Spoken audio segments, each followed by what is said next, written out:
তার নাম হলো, সাহাবীর নাম হলো সুলাইক আল গাতাফানি। তো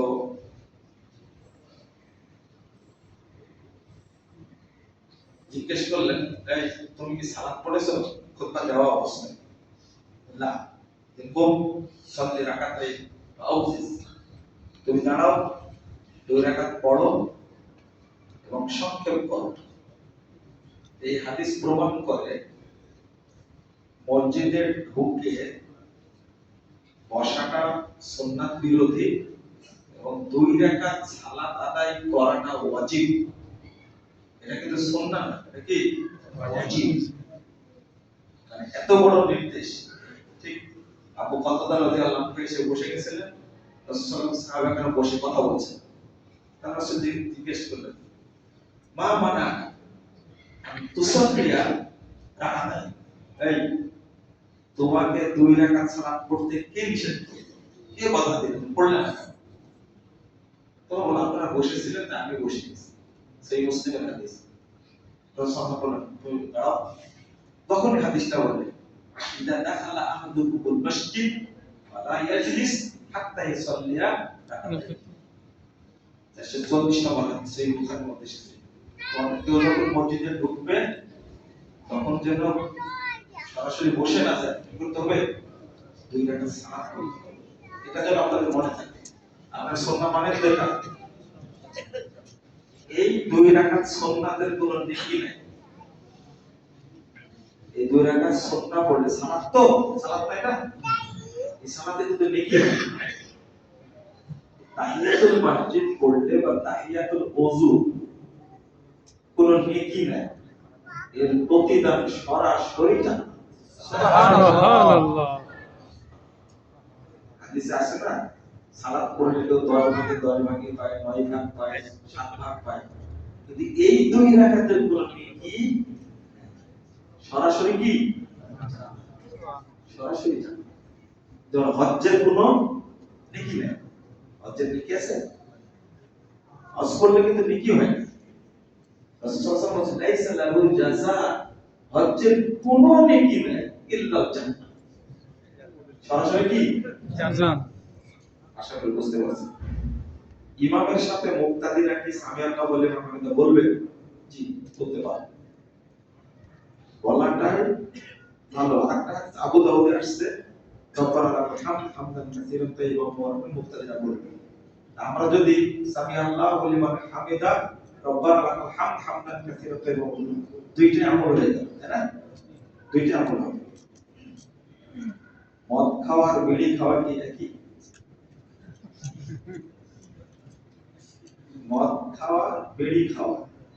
আচ্ছা, মসজিদের সামনে কবর আছে, আবার ডানেও আছে বামেও আছে, কোনটা বেশি খারাপ? সামনেটা। মসজিদের জায়গাতে কবর রাখা যাবে না। এটা ছোট্ট একটা কথা, সেটা হলো ইমাম আলবানী রাহিমাহুল্লাহ বলছেন যে মসজিদের সামনে থাকলে কবরটা, যেদিকে মেহরাব থাকে এই দিকে থাকলে পাপটা আরো বেশি। বিড়িও হারাম, মদও হারাম, তবে মদটা আরো বেশি হারাম। আর একদিক থেকে বিড়ি মদের চেয়ে বেশি খারাপ, কারণ মদের বাপ হলো কি বিড়ি। বিড়ি কেউ শুরুতে মদ খায় না, কি খায়? বিড়ি দিয়ে শুরু হয়। উম্মুল ফাওয়াহিশ, বিড়ি হলো কি মদের মা। কথা কি বুঝতে পারলেন? এই যে ভাগ করাটা, মানে জর্দা খাওয়া মদ খাওয়া কি একই? এগুলো মৌলবীদের কৌশল। জর্দাকে হালাল করার কৌশল, বুঝলেন না?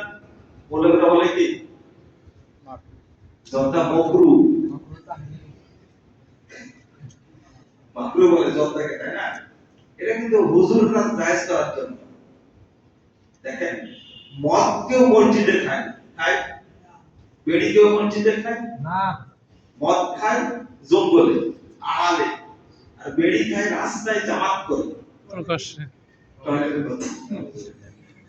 আর হুজুরেরা জর্দা খায়, গোল খায় মেম্বারে বসে। বেশি খারাপ কি হুজুররা? মদ আর বিড়ির পার্থক্যটা এইভাবে বুঝবেন। কথা বোঝা গেছে? বিড়ির মধ্যে হিরোইন থাকে, কি থাকে? হিরোইন না থাকলে বিড়ি বিক্রি হয় না। অত বোঝানোর দরকার নাই। রাসূলুল্লাহ সাল্লাল্লাহু আলাইহি ওয়াসাল্লাম বলেছেন, যে ব্যক্তি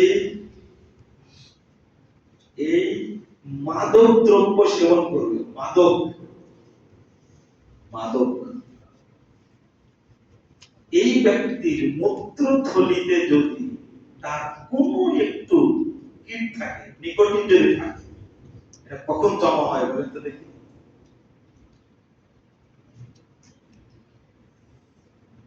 হুররিমাত আলাইহি জান্নাহ, আল্লাহ তার উপরে জান্নাতকে হারাম করে দিয়েছে। মূত্রথলিতে কখন জমা হয়? পিত্তথলিতে পাথর জমা হয় না? আপনি কি বুঝেন এই যে কীটটা থেকে গেছে, এমন একটা উদাহরণ দিয়েছে, আলা মাসানাতি, একটু আছে, 20 বছর আগে হারাম খেয়েছেন, ওর নিকোটিন জমা হয়ে আছে 20 বছর না, ওয়া মাতা ফি 40 মাতা মিতাতান জাহিলিয়া। এই মাদক খাওয়ার পরে 40 দিনের মধ্যে যদি মারা যায়, তাহলে তার মৃত্যু হবে জাহিলি মৃত্যু। তাও ভয় করবেন না, খেতেই থাকবেন। আর যারা এগুলো খায়, তাদের জন্য জাহান্নামে আল্লাহ খুব দারুণ জিনিস তৈরি করে আসছে। রাসূলুল্লাহ সাল্লাল্লাহু আলাইহি ওয়াসাল্লাম বিকুল্লি ইন্নাল্লাহ আযজা ওয়া জাল, এবারটাও ভুলে যাচ্ছি, এটা 2002 নম্বর হাদিস, সহিহ মুসলিমের মধ্যে এসেছে। রাসূলুল্লাহ সাল্লাল্লাহু আলাইহি ওয়াসাল্লাম বলেছেন যে প্রত্যেক মাদকতাই হারাম। ইন্নাল্লাহ আযজা ওয়া জাল আইয়াসকিয়াহু তিনাতুল খাবার, মনে হয়েছে আল্লাহ রাব্বুল আলামিন তাকে খাবাল সাগরে, আইয়াসকিয়াহু তিনাতুল খাবার, এই খাবাল নামক সাগরে জুস আল্লাহ পান করেন। জুস বুঝেন? জুস, জুসটা কিসের? সাহাবীরা জিজ্ঞেস করলেন যে এইটা খাবারটা আবার কি? তো বলছে আরাকু আহলিন নার আও ওসারাতু আহলিন নার, জাহান্নামীদের পোড়ানোর কারণে যে তাদের শরীর থেকে পচা রক্ত, ঘাম, পচা গলিত কোষ বের হবে, এইগুলো মিশ্রিত থাকবে এই সাগরে। এই উত্তপ্ত জুস তাদেরকে পান করানো। এটা কি আখ্যান? আল্লাহ যেন আমাদেরকে হেফাজত করেন। খবরদার সাবধান থাকবেন। রাস্তাঘাটে বিড়ি ধোঁয়ায় হাঁটা যায়, তাহলে মদখোর ও বিড়িখোর সমান হয় কি হবে? আমি এগুলো বোঝাতে চাচ্ছি, কিন্তু বিড়ি বেশি খায়। ডাক্তাররা বলেছেন যে বিড়ির ধোঁয়া কেমন লাগে, আপনারা তো শুনছেন, আমি তো মাঝখানে বলে দিয়েছি। কিছু প্রশ্ন আছে?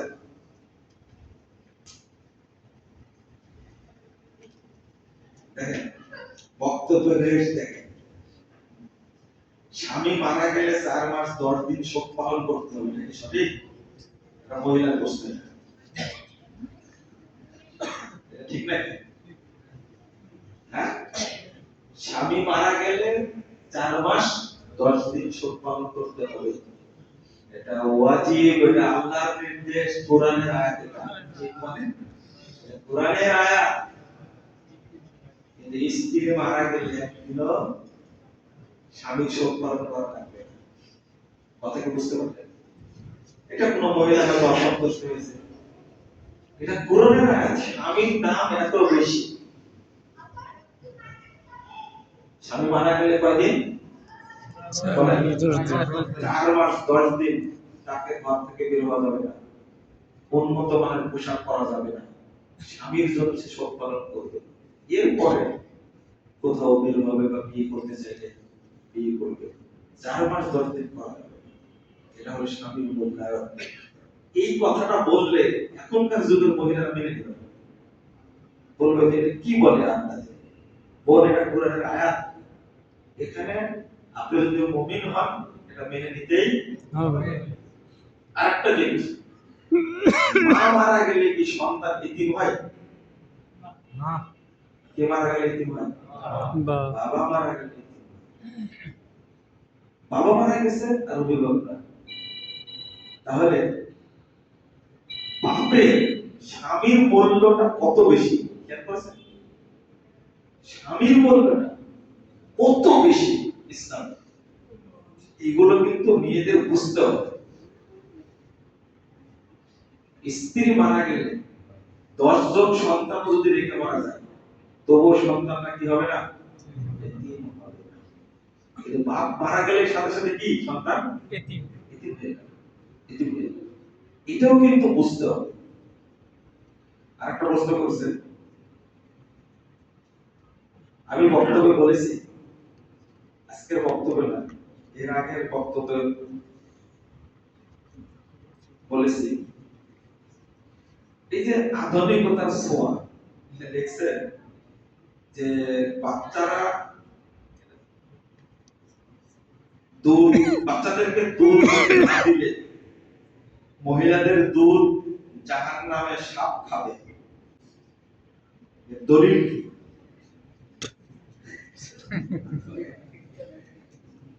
একটা হাদিস আসছে, এই যে আমাদের দেশে বর্তমান ফ্যাশন শুরু হয়েছে, ফ্যাশন বুঝেন তো, ফ্যাশন শুরু হয়েছে যে বাচ্চা হয়েছে তাদেরকে ফিডার খাওয়াবে, গরুর দুধ খাওয়াবে, অথচ খাওয়ানো উচিত কি?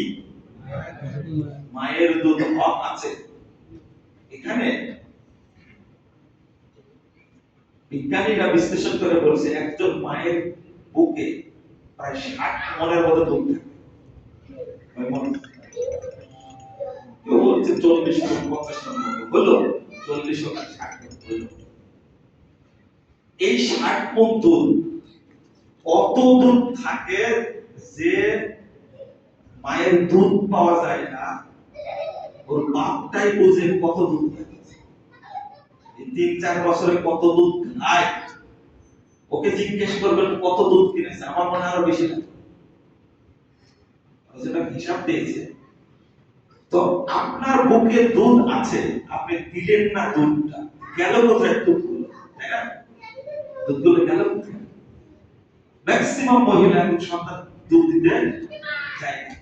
ওরা বলে যে দুধ দিলে চেহারা নষ্ট হয়ে যাবে, স্তন ঝুলে যাবে, দেখতে খারাপ লাগবে। অর্থাৎ দুধ না দিয়ে কি গরুর দুধ খায়, ফিটার খায়, চিটার বানানোর জন্য। ফিটার খেলে নাকি চিটার হয়, তাই না? না লিটার হবে। শোনেন, এই আধুনিকতার মধ্যে পড়ে আপনি বেঈমান হয়ে যাবেন।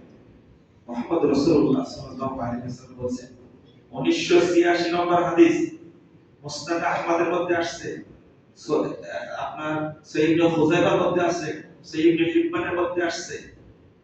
আপনি বলছেন তারকিব ওয়া তারহিবের মধ্যে আসছে এই হাদিসটা। রাসূল সাল্লাল্লাহু আলাইহি ওয়াসাল্লাম বলছেন, আমাকে দুইজন নিয়ে গেল বিশাল পাহাড়ের উপরে। এটা লম্বা হাদিস, ওই পড়া অংশটা করুন। হাদিস নিসাই জাহান্নামের কাছে নিয়ে দেখলাম অনেক মহিলা, উলঙ্গ মহিলা, দেখলাম চিৎকার করছে, তানহাসুল সাদিয়াহুন্নাল হায়াত, বহু সাপ এই মহিলাদের স্তন সবল মেরে মেরে দুধ খাচ্ছে। লোটো পোটো করে খাওয়া যেত, এমন ভাবে তাদের স্তন কামড়ায় দুধ খাচ্ছে। আমি জিজ্ঞেস করি, মা ভালো হাউলাই, বলছি এই এদের এই অবস্থায় কেন? তারা উত্তর দিচ্ছে, ইয়াবনাউনা আওলাদাহুন্না আলবানাহুন্না, এটা তো আপনার উম্মতেরই মহিলারা যারা তাদের সন্তানকে তাদের দুধ থেকে বঞ্চিত করেছে, ওই দুধ এখন জাহান্নামের সাপে খাচ্ছে। গেলেন দলিল পেলেন, এটা আপনাকে মেনে নিতেই হবে। আপনার সন্তানকে দুধ দিতে হবে, আপনাকে দিতে হবে। আর প্রশ্ন আছে, আপনাদের একটু উত্তর দিই। আমাদের অফিসে মাসিক বোর্ড মিটিং শুরু হয় বিকাল 3 ঘটিকায় এবং শেষ হয় 5 ঘটিকায়। মিটিং শেষে আসরের নামাজের সময় দেওয়া হয়। এখন আমি আসরের নামাজ কখন আদায় করব? 3টায় শুরু হয়। যদি বুঝতে পারেন এটা, আপনার জন্য প্রথম সমাধান হলো আপনি আসরটা পড়ে মিটিং এ ঢুকবেন। আসর পড়ে মিটিং এ ঢুকবেন, অর্থাৎ যখন বুঝছেন যে আসর ঢিলা হয়ে যাবে, ওয়াক্ত হওয়ার আগেই পড়ে দিবেন আসর। মনে থাকবে? এখন জমা করার হুকুম চলে আসবে আপনার উপর। কি করা? জমা করা। আরেকটা হলো এরকম অবস্থা হলে আপনি জহরের সাথে আসর জাকাত কি করবেন? জমা করবেন। মনে থাকবে? এটাই হলো সবচেয়ে উত্তম পথ আপনার জন্য। কারণ আসর সালাত এবং ফজর সালাত বাংলাদেশে মেরে ফেলে দেওয়া হয়েছে। মেরে ফেলে দেওয়া হয়েছে। আপনি যখন টাইম শেষ হবে তখন সে একদম সূর্য ডুবে যাচ্ছে, একবার মাথার আগ বন্ধ হয়ে যাবে। ওই দিন আপনি এই কাজটা করবেন, আসরটাকে জহরের সাথে কি করে নেবেন? কি করে নেবেন? জমা করে নেবেন। আসরের চাকাটা করে দিবেন, রিল্যাক্সে মিটিং করতে কোনো সমস্যা নাই। যেমন এখান থেকে আপনি বের হবেন জহরের পরে। সুন্নাহ হলো চিটাগাং যাবে বা কুমিল্লা যাবে, সুন্নাহ হলো তখন জহরটার সাথে আপনি কি করে নেবেন? আসরটা যোগ করে পড়ে নেবেন, নিয়ে তারপর বের হবেন। এটা হলো সুন্নাহ। এটা সফর বের হওয়ার সময়, সফর অবস্থায় থাকলে আর টাইম হওয়ার আগে যদি বের হন, টাইম হওয়ার আগে যদি বের হন, তাহলে যেখানে যাবেন ওখানে জমা এবং কসর দুইটাই করে দিবেন। জহর আসর দুই ভাই, অর্থাৎ মাগরিব এশা কি এই দুই ভাইয়ের মতো। এজন্য কোন মহিলা একটু খেয়াল করেন, জহর পর্যন্ত মাসিক ছিল, আসর পরও মাসিক ছিল, কিন্তু মাগরিবের আধা ঘন্টা আগে মাসিক কি হয়ে গেছে? বন্ধ হয়ে গেছে। তাহলে কি করবে বলেন তো দেখি? পবিত্র মাগরিবের আধা ঘন্টা আগে কি হয়ে গেছে? মাসিক বন্ধ হয়ে গেছে। এই মহিলা পবিত্র হয়ে তাকে জহরও পড়তে হবে, আসরও পড়তে হবে। কারণ জহর আর আসর একটা মধ্যে আরেকটা সময়ে ঢোকানো যায়। এমনকি 5 মিনিট আগেও যদি বন্ধ হয় মাসিক, তাহলে তাকে জহরও পড়তে হবে, আসরও পড়তে হবে। মনে থাকবে? এই মাসালাটা অনেক মহিলা জানে না। আমি বিবাহ করেছি এবং আমার স্ত্রী মারা গেছেন আজ 1 বছর হয়েছে, কিন্তু আমি মহরণের টাকা পরিশোধ করিনি। এখনো তো মহরণের টাকা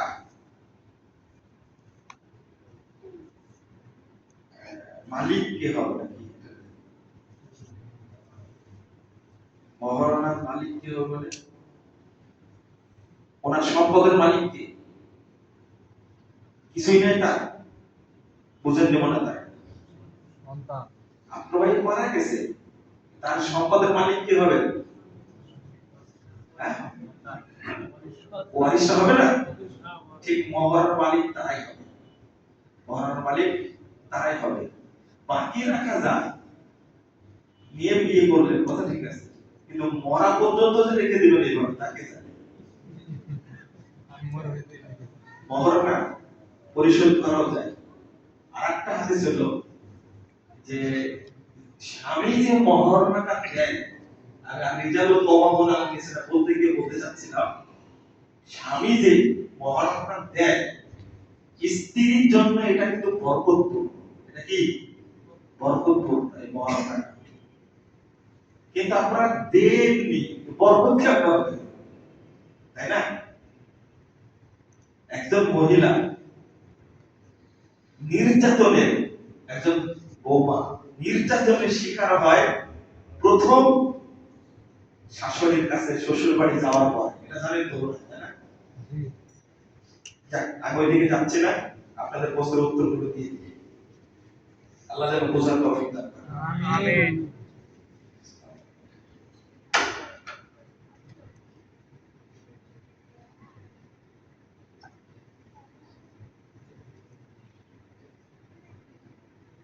আমি নামাজ পড়ি কিন্তু নামাজে মন বসে না, পাপ কাজ ছাড়তে পারি না, করণীয় কি? এই সমস্যা থেকে তার না সবাই? সবারই। সবাই। এর ঔষধ হলো, আপনি একটু খেয়াল করে দেখবেন আপনার মধ্যে মুনাফিকি আছে। কি আছে? মুনাফিকি আছে। কোন কোন পাপ করে আর নামাজ পড়লেও আপনি নামাজের যত্ন নেন। যেমন ফজর পড়েছেন 7টার দিকে, কয়টার দিকে? 7টার দিকে। এক নম্বর নামাজ পড়ে এক নম্বর ত্রুটি হলো আমাদের জামাতে পড়ি না। জামাতে পড়ি না। এক নম্বর ত্রুটি, এক নম্বর। আর জামাতে যে সালাত পড়ে না সে মুনাফিক। তবে আওয়ামতে সালাত হচ্ছে তখন পড়বে জামাতে। আর যেখানে দেরিতে সালাত হয় ফজর, জোহর, আসর, এই দেরিতে পড়ার কারণে শরীয়ত তাকে জামাতি বলে। একা যে পড়ছে এটাই। এক নম্বর বলবো, আপনার দোকানে সালাত পড়েন বা এশার সালাত পড়তে হয় 8টা, 8:30, সর্বোচ্চ 9টার মধ্যে পড়ে দিবে। কিন্তু ওই যে ছাড় দিছে হুজুরেরা, এশার সালাত দেরি করে পড়ে যায়। মানে কতটুকু দেরি করে পড়তে হবে? 8টায় টাইম হলে 8:30টায় পড়বে সর্বোচ্চ, আর আধা ঘন্টা দেরি করা যাবে 9টা। এরপরে আর দেরি করা, আধা ঘন্টা দেরি করা যাবে। ওয়াক্ত থেকে কতক্ষণ দেরি করা যাবে? আধা ঘন্টা। কিন্তু প্রতিদিন আপনি পড়েন 11টায়, মানে আপনার সব কাজ শেষ করার পরে, খাওয়া দাওয়া শেষ করে আপনি কি করেন? এশাটা পড়ে আপনি ঘুমায় যান। এটা আপনার টাইমে পড়লেন না আল্লাহর টাইমে পড়লেন? এটা হলো মুনাফিক। এটা খেয়াল করেন। একটা জামাতে পড়ি না আমরা। 2 নম্বরটা হলো ম্যাক্সিমাম আমরা যারা সালাত পড়ি তারা দেরিতে সালাত পড়ি। এটা হলো মুনাফিকের লক্ষণ। আজকে থেকে একটা প্রতিজ্ঞা নেন, ওয়াক্ত হয়ে যাবে 15 থেকে 20 মিনিটের মধ্যে সালাত পড়ে। 2 নম্বর কারণ আপনার বাড়িতেই শয়তান বসে আছে। কেমনে? মানুষের বাড়িতে এত শয়তান থাকে, আর এক একটা শয়তান এত বড় হয়। রাসূল সাল্লাল্লাহু আলাইহি ওয়াসাল্লাম বলেছেন, আবু দাউদের হাদিস, যে শয়তান সবসময় মানুষের সাথে লেগে থাকে। তো বাড়ির শয়তান তাড়াতে হবে আপনাকে। মানে খাচ্ছে আপনার সাথে শয়তান, ঘুমাচ্ছে আপনার সাথে শয়তান, বাড়িতে ঢুকছে আপনার সাথে শয়তান। শয়তান পবিত্র না অপবিত্র? বলে তুমি অপবিত্র।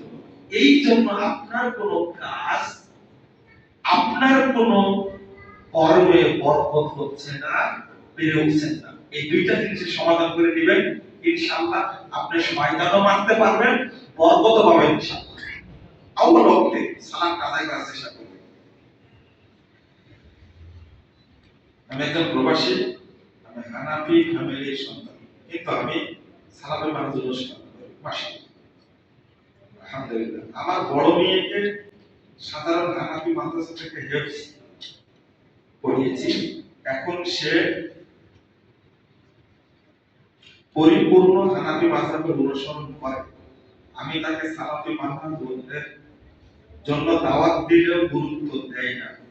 আমি তাকে কিভাবে সঠিক দিন বোঝাতে পারি? নিজ হাতে বিপদ মানে তাই না? ওই যে এই সমস্ত মাদ্রাসায় বেশি বেশি দান করবেন না। তাহলে এই ধরনের ফজিলত পাবে। বুঝলেন কথা?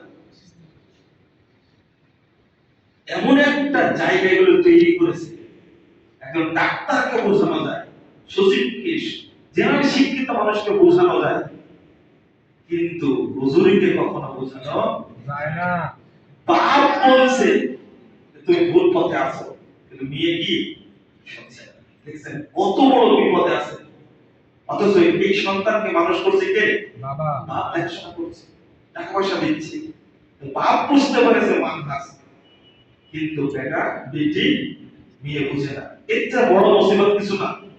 প্রথমত হলো তাকে বোঝাতে হবে তার মতো এই যে মাদ্রাসায় পড়ুয়া কোন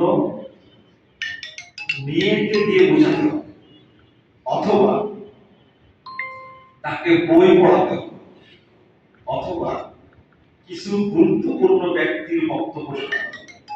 সত্য বা মিথ্যা তাকে তুলে ধরতে হবে। কিন্তু তুলে ধরলে কি হবে? তবলিগের লোকজন কম না বেশি? বেশি। তাদেরকে বোঝাতে কি আমরা কম চেষ্টা করি না? কিন্তু তাদের প্রথম একটা পিল খাওয়ানো হয়েছে। সেই পিলটা কি জানেন? প্রথম কথা হলো আহলে হাদিসরা কাফের, এদের কথা শোনা যাবে না, শুনলে তুমি কাফের। তাদের বক্তব্য, তাদের বই পড়লে তুমি কি হয়ে যাবে? মোরতাদ হয়ে যাবে। এই যে পিলটা খাওয়াইছে, এই পিল খাওয়ানোর কারণে আপনার কোনো কথাই তাদের কাছে আসে না। একজন ব্যক্তি বলে গেলেন, একজন ব্যক্তি আমাকে কি ভাষাটা আপনাকে বলবো, আরো প্রশ্ন আছে? কি ভাষাটা আপনাকে বলবো?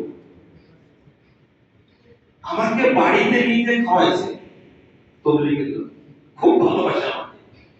আমাকে নিজেই স্বীকার করেছে যে আপনার বইটা আমি 4 বছর আগে কিনেছি, সালাতের বইটা, কিন্তু আমি এক পৃষ্ঠাও পড়িনি। পড়েন নি কেন? কিনেছেন 4 বছর আগে, আমাকে বাড়িতে ডেকে নিলেন, ভাত খাওয়ালেন, এত সম্মান দিলেন। তো বলছে যে আবার আমি শেখ বলে দিয়েছি যে এই বই পড়লে তুমি কাফের হয়ে যাবে।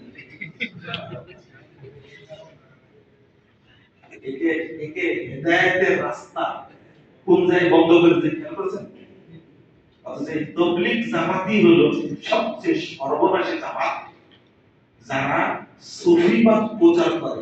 সুফিবাদের মূল উদ্দেশ্য হলো আল্লাহর মানুষের মধ্যে কোনো পার্থক্য নেই, খালেক আর মাখলুকের মধ্যে কোনো পার্থক্য নেই। এই মানুষগুলো আল্লাহর কি অংশ? আস্তাগফিরুল্লাহ, আস্তাগফিরুল্লাহ। এটা হলো সুফিবাদের মূল টার্গেট, ওয়াহদাতুল ওজুদ। তাহলে এই ভাই যে বিপদে পড়েছে, এই বিপদ থেকে বাঁচার পথ কি?